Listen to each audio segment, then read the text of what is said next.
Hey friends, I have invited Carl back for one bonus video that we totally did not have planned. Bonus. A bonus, yeah. Yeah. But I really wanted to just ask him some questions because we've been talking about something in our Facebook group, and I just have 1,000 questions for a guy, and I feel like I'm going to put my poor husband like on the spot here. I am a man. He is a man, and we are going to ask him. I have a man's perspective. You do, and Yeah. I am going to totally use it because the thing is, we have been talking a lot in the Facebook group about friend relationships, and also like scenarios where you like someone and you think they like you, but there's like kind of, it's like you're just stuck in this middle ground for a really, really long time. Sure. And we talked a lot about guarding our heart, which I think is a really important thing, and just how like our investment and our like opening up of ourselves should happen in proportion to how much of a commitment there is. Yeah. But like, why do guys do this? Like, well, I don't even understand. I don't understand. Like, is it like? Be more specific with your question. I'm trying. So when guys, I feel like church is a really common place where this happens. Yeah. So guys and girls get to know each other at church, and it's like they've kind of singled each other out. Mm-hmm. They're still just friends. They've singled each other out though, and they hang out more than they hang out with other people. Yeah. There's probably some flirting. There's some like definite like deep conversations. There might even be. I mean, they might even be like pretty much in a full-on relationship, but there's just no like next step. So there's a couple questions like what might a guy be thinking in this scenario, and then it seems like there are lots of our girls like and lots of my friends and lots of like all of us just stuck in this middle place where we're like, I really like them, but nothing is happening. Why? What could be going on in that scenario from a guy's perspective? And be gentle with us because just be gentle with us. No, I understand. And I do think that there is a big component of it that's like church, young adult / singles ministry, often the same thing is part of the problem. Like that's trying to like manufacture these like relationships. Okay. Sometimes in a good way, they give people a good push. But it seems to me that there's not like a lot of good intentional like coaching along the way. So similarly to what we talked about before, it's not just women. Like it's not just a girl's fault, and there are all kinds of things that are going on in a guy's brain and in a guy's world that are influencing why this is happening. Interesting. Okay. It's like not. What? It's not just like this guy's great and he's looking for the right. Like it's actually like probably this very like, you know, generations and years and all the way back to like the man has the choice and the woman must be presentable, and the man can have all these flaws, but the woman is going to get like picked out of like a group, right? Like the man picks the woman. Right. And so there's a little bit of that feeling, a little bit of like, well, we don't think about his flaws or the things that he has wrong. It's like, what's wrong with me? But the guys think about the same thing too. Okay. Guys think about like, well, I don't really know. And they ask all the same questions. Not as often do they ask the questions. Like they're probably only asking the questions like when they're with you, and then like maybe one other time when they like have them in like which they questions? Think about it. The questions of like, does she like me? Am I a good guy? Like, is this gonna work? Like, guys just don't think about it as often, I think. Okay. I think it's part of it. Okay. So yeah, it's a little bit like the does my butt look big in these jeans kind of thing. Is he thinking about this as much as I am? No, probably not. Okay. Like it's just okay. Well, so that can like dial back our questions like by half. You know, just like it's just like not to like make guys sound like cavemen or something, but just like guys just like aren't thinking about it quite as much as we are, and so all the things we imagine him thinking, like he's probably not thinking even half of them. Yeah, and there's a lot of really good stuff out there about the differences in thought processes between men and women, and some of it's accurate, and some of it is just these archetypes that have been built sometimes poorly and sometimes out of convenience, and a lot of times, you know, insufficiently or inaccurately or whatever. But and they're definitely not as sweeping as a lot of people like to think that they are. But there are definite differences in thought patterns in the way we think about these kind of things. And for men, it's much more segmented. It's much more compartmentalized than women, where like one thing leads to another thing leads to another thing, and now you're back to this guy. For a guy, it's like, I'm just watching basketball, and basketball doesn't make me think about the way that guy looks, and that guy in the front row is there with his girlfriend, and so now I think about this girl. But okay. But vice versa. It may happen the other way. Okay, so one thing is that when he's watching basketball, he's just thinking about basketball. Probably. Yeah, okay. Probably. Okay. And things associated with the basketball game, but whatever. So, like, if he, like, likes someone, why wouldn't he ask her out? And if he doesn't like someone, why would he act in a way where it seems like he does? Yeah, so there's a couple different components.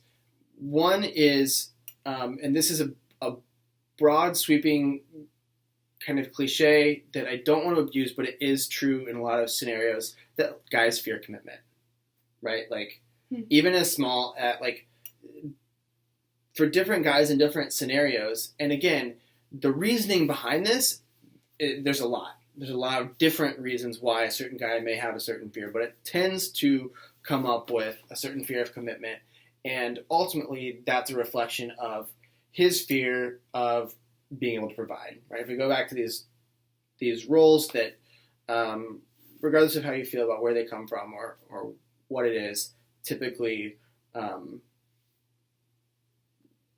women have been taught, or whether it's nature or nurture, women believe that their role is more caring and nurturing, and guys is more providing. And I think it's a mix. Where that comes from is a mix of all kinds of influences. But if I'm a guy and I'm 23 and I just started a job and I don't know if I'm good at it, my boss tells me I'm not sometimes, and sometimes I do okay, and I only make a little bit of money, and I have student loans that I'm trying to pay off, and I'm not really sure like what it looks like to be a Christian now in this stage of life, and I have these roommates and I don't know how I get along with them. My life is kind of all over the place. The thought of bringing somebody else into that mess can be really intimidating, because I don't, like, if I feel like I can't provide for myself, like, if I'm eating ramen, how am I going to provide for this other person? Like, I don't want her to be in this relationship if it's going to be me and her eating ramen. But for a girl, a lot of times, this is where the disconnect happens. The girl is like, I would love to eat ramen with you. Like, that would be so great. I was just thinking that. Yeah. Like, but we can do it together. Yeah. And the guy's like, no, like, I have to make, like, a lot of guys are like, let's wait until you can have steak, and then I want you to come see, because there's this sense of embarrassment, or this sense of, like, you're not there yet. I never thought of it as, like, an embarrassment thing. Like, that it's, like, I never thought about that. I don't was thinking for you guys. But there is, I think it's whether, you know, again, the sociology of it is, I think, probably lots of years old, but, like, it goes back to probably cavemen or whatever, where, like, the guy who killed the bunny didn't get as many chicks as the guy who killed the deer, you know? Okay. And, or at least that thought of, if I only kill a bunny, it's not, like, I'm not going to get a hot chick. I'm not going to find a woman. Yeah. Because I look like I can't provide. Yeah. It's a worth thing. It's like, we look for our worth in a lot of things. And, like, that for guys, it's like, I show how good I am as a man. And obviously there are different, like, factors, but just, like, if I can't, like, if I'm just eating ramen and I can't provide anything else, like, I know that my worth is outside of that, but that still feels like a big hit to it. Yeah. I think, that really can be a big part of it. The alternative is a guy who is looking for a woman to provide, right? Like, and not in, like, a direct sense like that necessarily, but, like, this is, like, the guy who needs to be fixed or rehabilitated, or the guy that is, like, lazy and just, like, is, like, in the relationship to try and get things from you. And part of the feeling of not wanting to change that is if I'm in a relationship and we go out to dinner and I don't make any money and so you pay for everything, I don't want to mess that up. Like, I don't want to change something about that. Like, to find a better scenario, if that's working for me, like, that seems like it's good for everybody. Yeah. Okay. So there is a little bit of that, of, like, some guys are paralyzed almost by this feeling of, I need to provide more, I need to provide better, I need to, like, kill a bigger deer. And some are paralyzed a little bit by, if I stop being needy, will she want to take care of me still? Oh. Like, if that makes sense? Yeah. Like, that's not really what the question was about, the second one, although it does, like, it makes sense. Like, it does come up. Yeah, it does come up.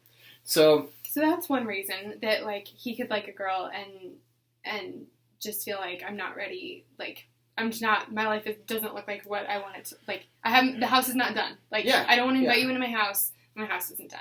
Yeah. And that's tough because that is a big disconnect for us. We're like, are you kidding? Like, let me in. Like, that's fine. We want to do this together. Right. But that is one of these big differences between men and women, for sure.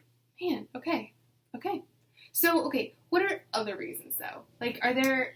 Yeah. Because, I feel like if the question was opposite, if you were to ask me, and this is, like, I mean, you guys can disagree if you want to, like, but at least from, like, my experience and, like, my life and my friends and stuff, if you were to say, why do girls, like, lead guys on sometimes? Attention. Every time. Yeah. Like, because it feels good to have someone like you. Yeah, that's totally valid. Like, that's, I think, if a guy knows it's better to have somebody than nobody. Okay. Right? Like, for a lot of people. Yeah. That it's better to be in a relationship with somebody I'm not crazy about than to be by myself. Okay, so guys do that too. I think that is a shared need, because we all have a need for relationships. Yeah. And probably more so guys, because guys don't maybe have as good of, like, close friendships as women do. So there is a piece of that you want to be with somebody because you want somebody around. Yeah. But you may not feel like it's going to go anywhere. So that would be a reason why you'd kind of keep it in the middle. Yeah. This is a classic thing, right? This is a classic question of, like, can men and women be friends, right? This is Harry Met Sally. When Harry Met Sally, classic question. The psychologists are still trying to answer. Yeah. And we don't really know. Sometimes it works and sometimes it doesn't. But it's really hard because the more time you spend together, the more you're around each other, the familiarity and the intimacy grows to where one of the people develops feelings for the other. Yeah. Whether the person knows it or not, or is denying it, happens a lot. Like, we're hanging out, and I know this person's probably kind of starting to like me, but I'm just going to ignore it and hope it goes away. But it's not.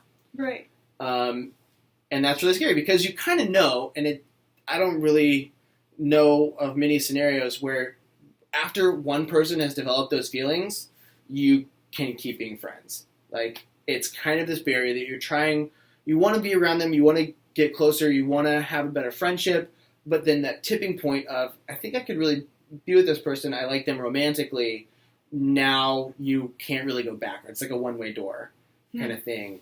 And that can be really tough. Again, I think that happens both ways, but it is really tricky. So what happens is maybe the guy develops feelings first, and they're not reciprocated in the, like, few small, like, sticks his toe in the water a little bit, and there's nothing that comes back because the girl's trying to ignore it so that they can keep being friends, and then the guy shuts down and just trying to stay friends, and the girl tries, like, it's this back and forth kind of thing, but once it's been acknowledged, like, it kind of can't go backwards. Okay, so then that's a good question because I've talked to lots of girls who like a guy friend of theirs, sure, and they have for a long time, and they're like, and he's not saying anything about it, like, the subject has not come up for, like, a year, it's been, like, a long time, and so should they bring it up? Because if it's a one-way door, their reasoning for not bringing it up is that, like, I want to still be able to be friends, but...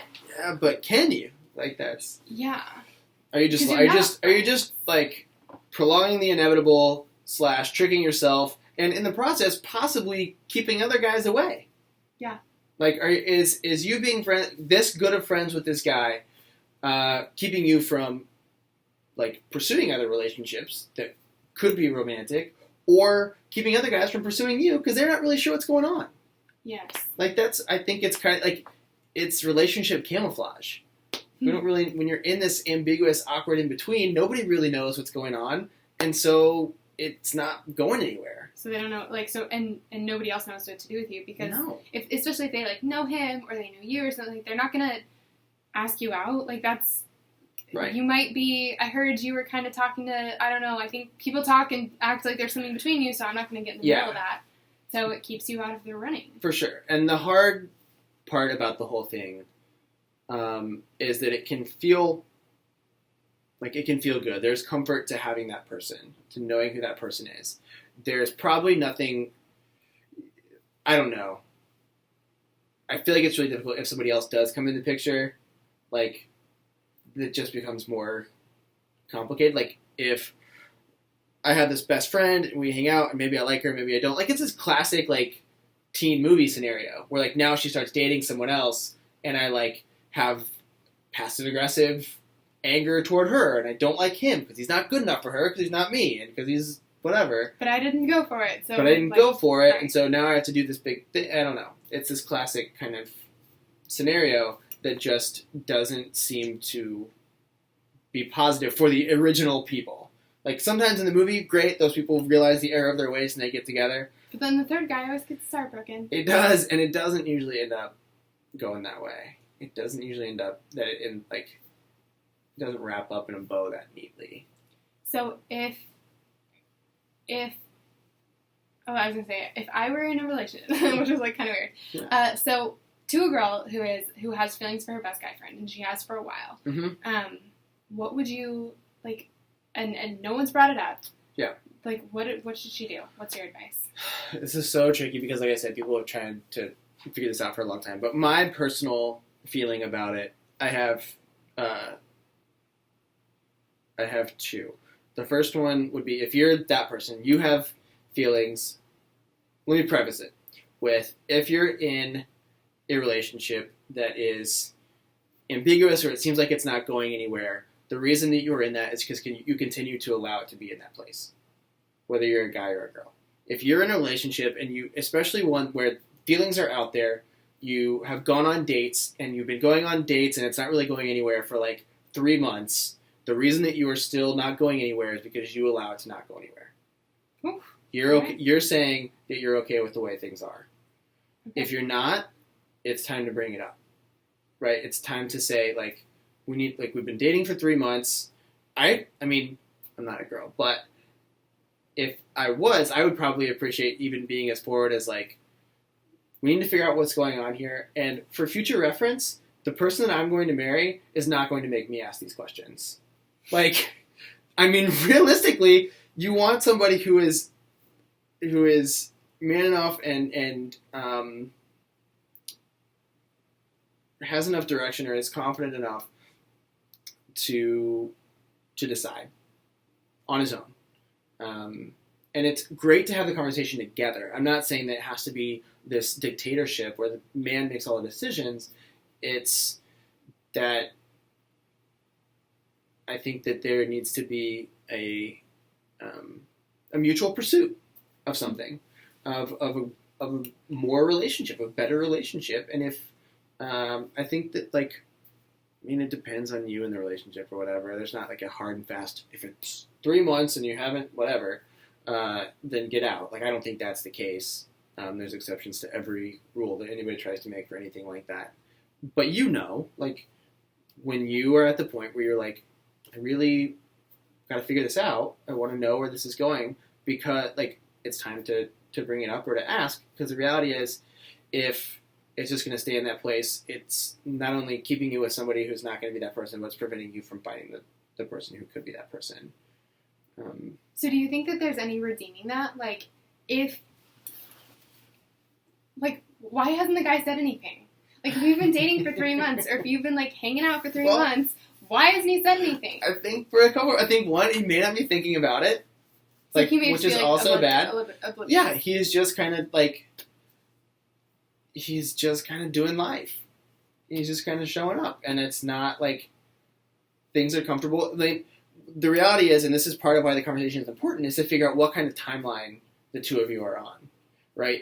If you're on a different timeline than he is, and you see things differently, then it's important to have the conversation, even if just to establish that. Yeah. Even if just to make sure we're on the same road, we're going the same speed limit. Like, yeah. It just clearing the air helps, and we can't be so afraid of losing something that's mediocre that we don't do the thing that would make it great or get us to somewhere great. So, okay. So you're like, man, this is fine. We're going on some dates. It's okay. I'm afraid to have the conversation because he might break up with me. It's not that great to begin with. Like, if you're complaining about it, it's fine. You're going on dates, but it's not where you're trying to get to. Right. It's not the end goal. And so I think if it's the right guy, or if he's the right kind of guy, he'll handle that conversation well, and it will make you stronger. If he's not, you have to decide if you're willing to wait around for him to figure out what that looks like. If he's going to become that person when you want him to be. So, okay, so one of the reasons he's not bringing it up is because he's oblivious. Or because he's like not... It's not as high a priority for him, maybe. That stinks. It could, yeah. Okay, and then, or because he's afraid of commitment. Sure. Or because he doesn't feel like his house is built yet. Yeah, which I think are tied to... Okay. I think those are tied together. And I think, it's different because, like I said, there's a lot of different scenarios, a lot of different types of people with backgrounds and histories and all that kind of thing. The caveat I will say is that, like, understand his life situation and what's going on in his life. So if he just started a new job, or he's in school, or something stressful is going on, something else that's occupying his time, it doesn't mean that, like, if we have things on a list of order of importance, it's not, we tend to think that when something goes above, all the things below get bumped down. And I don't think that's how people work.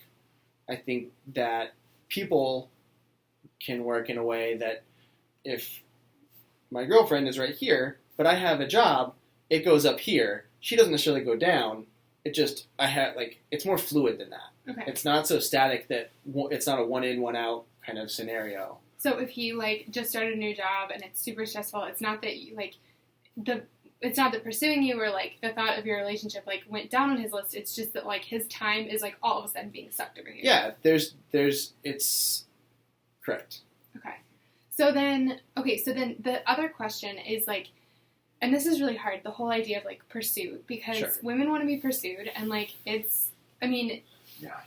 I don't even, like, the idea of, like, letting men lead and stuff is scriptural, and so I think that lots of us don't bring up the conversation because we want to follow, but, like, how does that fit into the whole scenario? So my thoughts about this whole thing are that that's a great idea. That's a great principle and a really nice scenario. The problem is that if you want somebody, let's say you're dancing, okay. If you want somebody to lead you in a dance, that person has to know the dance first. I think that what's happening in the church a lot is that we expect guys to lead this pursuit, but nobody has taught them how. Nobody is teaching them how to pursue someone. And a lot of the information is really bad. A lot of the stuff that's out there is not good. So they're learning or not learning at all. They're either not learning or learning bad dance steps. And women are complaining because they don't know how to dance. And that's both frustrating and a huge failing, I think, on the part of mostly men in the church.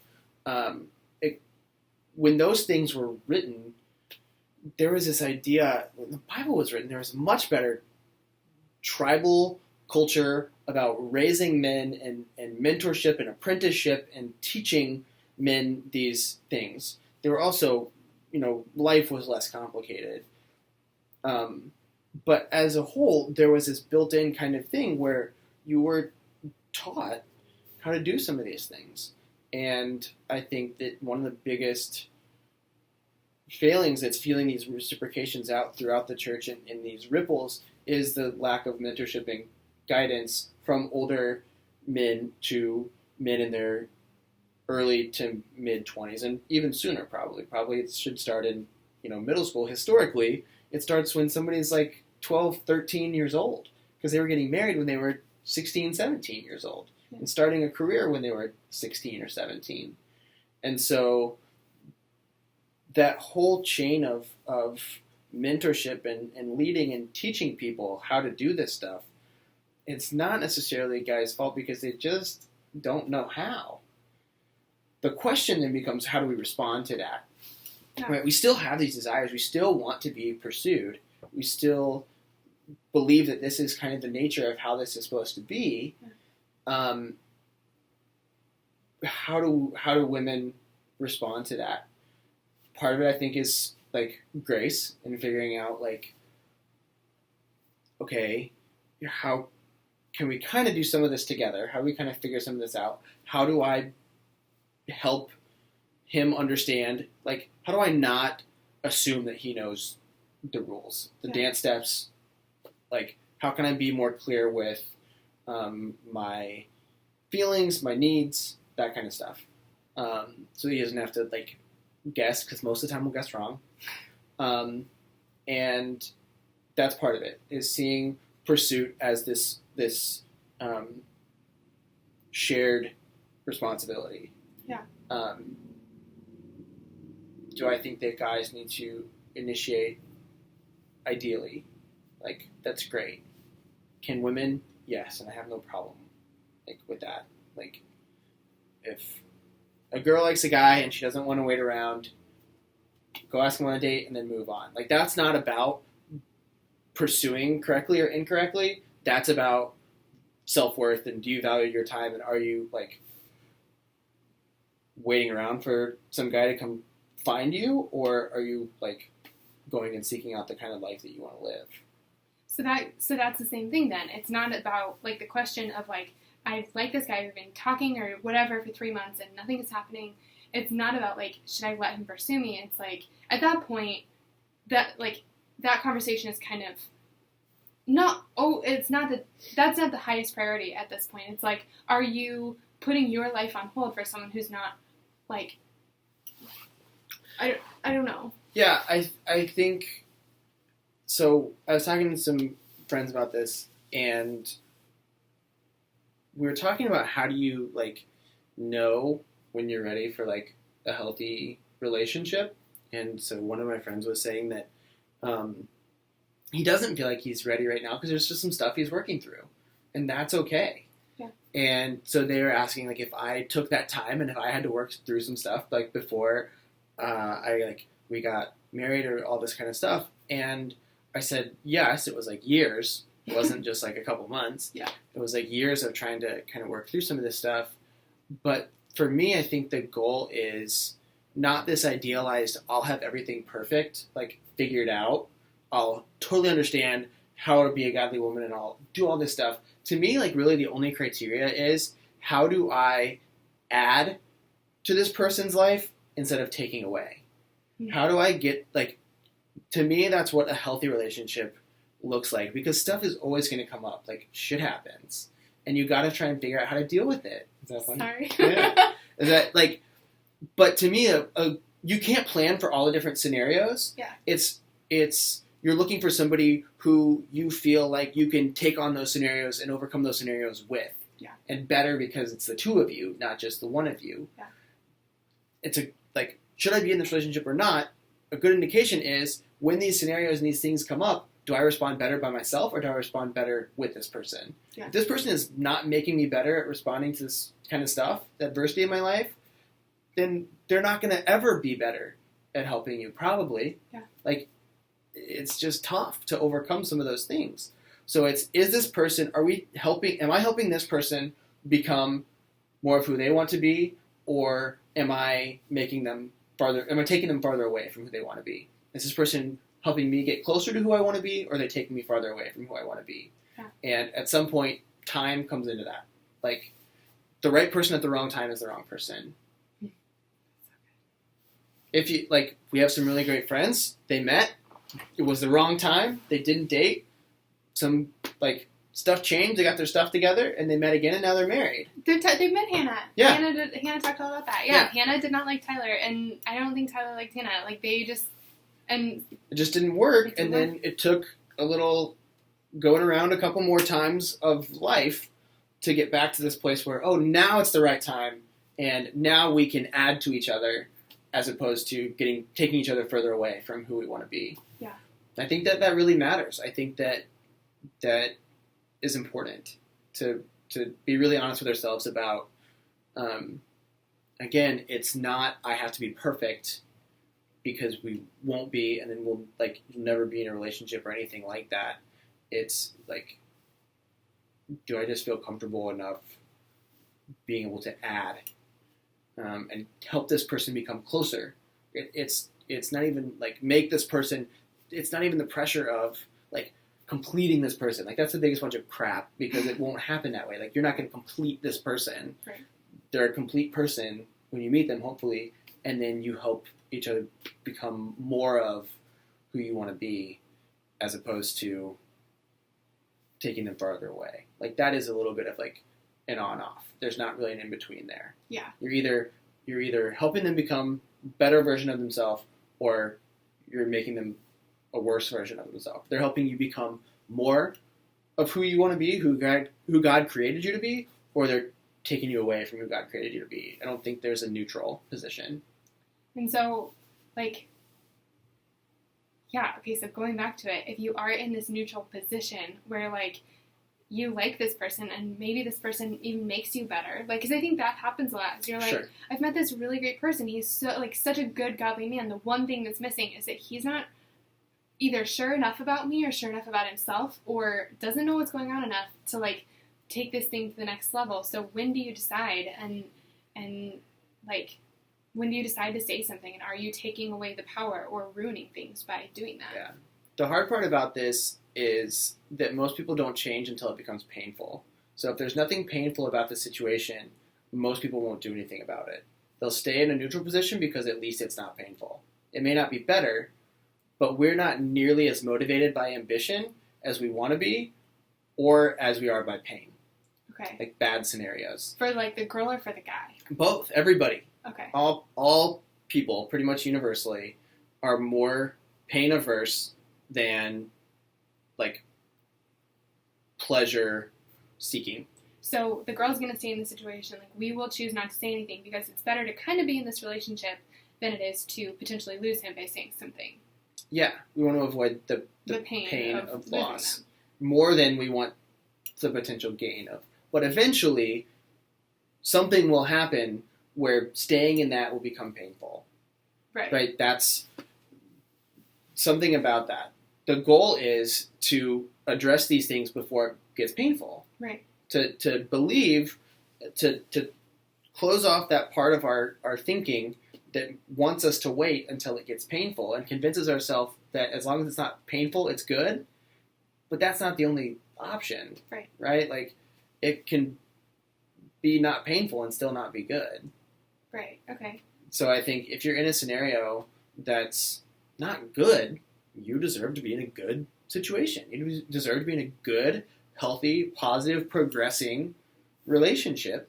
And what's hard, like, there's a little bit of a rain cloud over this conversation because, like, it stinks to assume that if we have the conversation, it's going to end poorly. Yeah. Like, that's a really, like, to me, that's a little bit rough because it's assuming, like, if a girl tells a guy her feelings, then he's going to, like, break up with her. And that's, like, that's not a good thing. Like, I want to have so much more faith in these guys and give them, like, this grace and this benefit of the doubt to say, like, he just doesn't know, or, like, the conversation would be so worth it that, like, and I want to believe that so badly, and I have no reason not to. I have no reason not to say that if you have these difficult conversations, you will be better because of it. Like, I have to believe that more often than not, it will be a positive step rather than, you know, a negative one. And you can do the whole thing where like even a negative one is better because it's not keeping you in this. Because if you can't tell a person your feelings, like, and without feeling like they're going to walk away from you, then there isn't actually anything there. Yeah, it's this facade. It's you're playing house. And that's tough because, like, we need more than that, you know? For like, sure. because, like we were talking about, like, life happens. Like, stuff happens. Life is hard. And, Right. like, you need someone to, like, make you better who you're walking through these things with. You can't, like, you know, like, have a house of glass over here in your relationship. Like, you need someone who's, like, in it with you. Yeah, and it's those kind of things, like, that only get bigger and bigger. Like, those kind of conversations only get larger and larger. These difficult conversations that maybe I'm not sure if I should have, but need to happen. It doesn't matter if both of you know that it needs to happen. If one of you knows that the conversation needs to happen, then you have it. Like, it's the whole thing. Like, if somebody has an affair, once one person realizes that they are actively having an affair, you have to have the conversation. You can't just wait until the other person finds out. Yeah. Like, that's not how this works. And so if one person realizes they're not happy with the way things are, once that person realizes they're not happy, you shouldn't have to wait for the other person to figure out that you've realized, or for them to realize on their own. Like, that's this, we think differently and we feel differently and we sense things differently so that we can take on this whole spectrum of things that are going to come up in a relationship, not the things that we both, like, discover, not the things that we both become aware of, because there could be things that go on for years and years that the other person never becomes aware of, and that's when it gets really dangerous. So you'd say have a conversation. Yeah, if you realized that you're, like, when you break it down, I feel like it seems so simple. Like, when you realize that you're unhappy about something in your relationship, talk about it. Yeah. That's it. Like, when something comes up and you realize that something about your relationship habitually is upsetting to you, and it's not solely because of you, talk about it. Yeah. That seems like a pretty good rule. Agreed. Okay. All right. Well, Carl, thank you for letting us into your brain a little bit on this. Just close up. Do you have any last thoughts on the subject? Do you think that there are there good guys out there who are good and also, like, who are fun to be around and godly and pursue well, like, who, like, aren't gonna leave girls in this waiting zone? Yeah, I really do think there are. I think that maybe this goes back to, like, the learning the dance steps and figuring all this out together. Sometimes guys just need a little push. Sometimes guys just, like, and this is, you could talk about a lot of different things as far as, like, I mean, John Eldridge, Wild at Heart, like, that whole thing. Say what you want about that. But the thesis of the whole thing is that, like, men want to be a hero and women want to be rescued. Sometimes guys just don't have anything to be heroic for. They don't have anything to fight for. They don't have anything to be the hero of. And sometimes it takes the girl going, hey, like,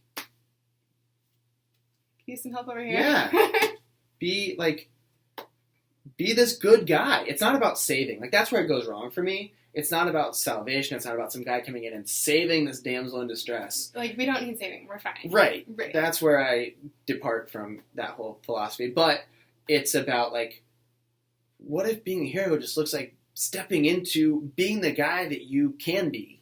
Yeah. And together we continue to, like, pursue and fight for and become the people that we can be, the people that we want to be, and these better, more godly versions of who we are. And I think that, sadly enough, because of that whole, like, if it's not painful, there's no reason sometimes for a guy to become that. So sometimes you need to, I think that's a role that women play in men's lives. It's like, there's profound, this is hard to accept also, if you're in a relationship and it doesn't end well, sometimes that's the best thing that can happen for both of you. Like, sometimes a guy needs to have, sometimes we all, not just guys, sometimes we all need to have our hearts broken. And it really, really sucks. And it takes a long time, and it's painful, and it's hard to get over. But sometimes that's the thing. So I would say, like, if that is where you are, if that happened, I'm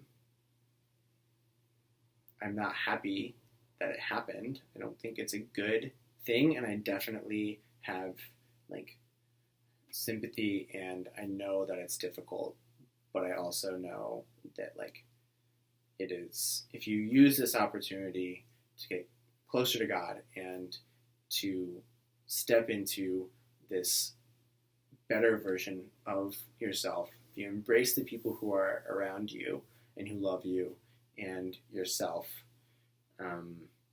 it can be you can make something really great out of what seems like a really bad scenario. I think we're going to leave it there. Thanks. Yeah. Okay. There you go, friends. Bonus. Bonus. Carl, thank you for letting us into your brain. Thanks for being the manly voice in this. We need it sometimes. Yeah. We're really grateful for you. And I'm grateful for you, friends. Talk to you soon.